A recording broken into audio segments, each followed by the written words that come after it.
Yes, friend! Alam mo ba na mahihiya ang init ng panahon kapag ako ang nagpainit sa'yo? Tamang-tama. Kung hindi nyo na itatanong, si B-Boy Bibo ay magaling magpainit ng ulo. Charot.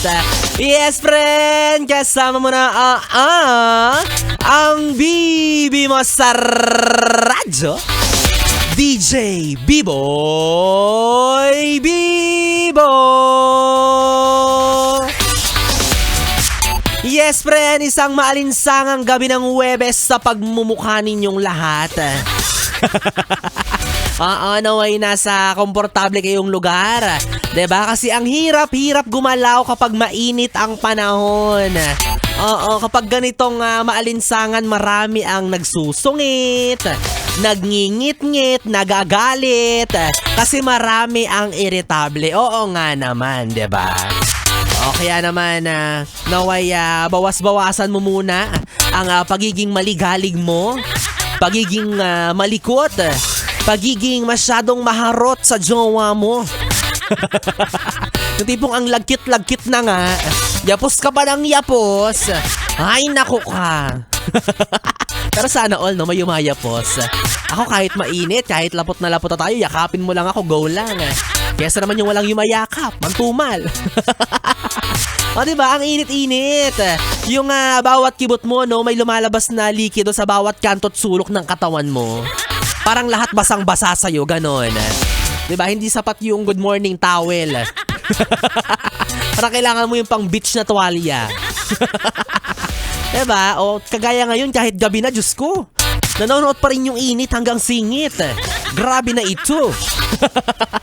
Oy, ako nga kanina, mga yes friend, no?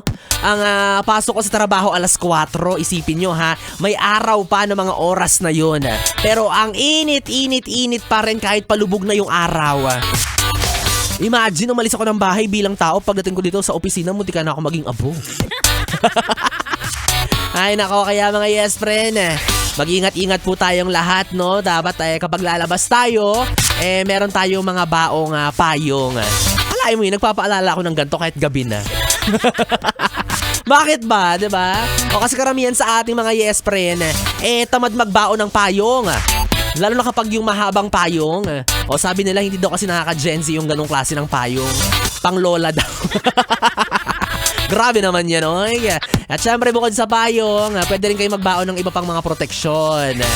O ano ba yung mga proteksyon na yan? Yung sinasangklob sa ulo? Ano ba yan, ha? Ano sinasaklob sa ulo yan?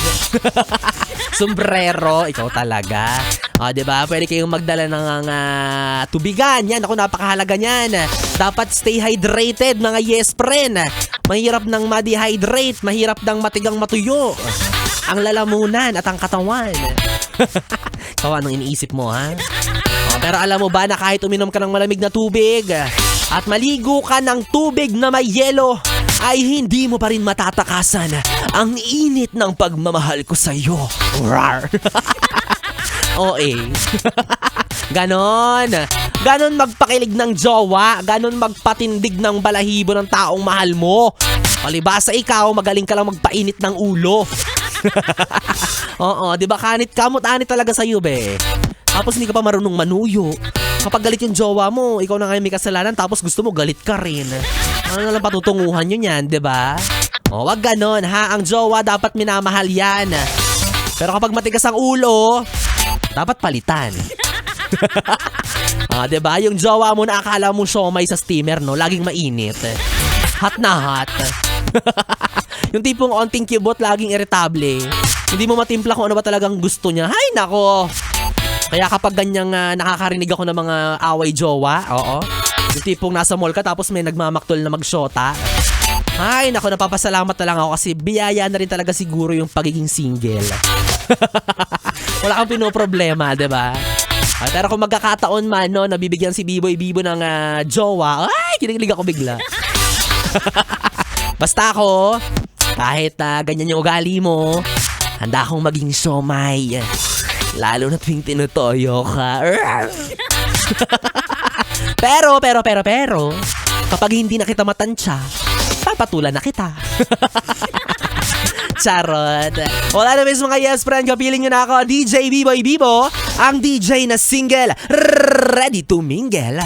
Basta, walang label. Pwede nyo akong makatabi hanggang mamayang alas 12 para sa ating BB Time. Dito pa rin at dito ka lang sa istasyong No Problem.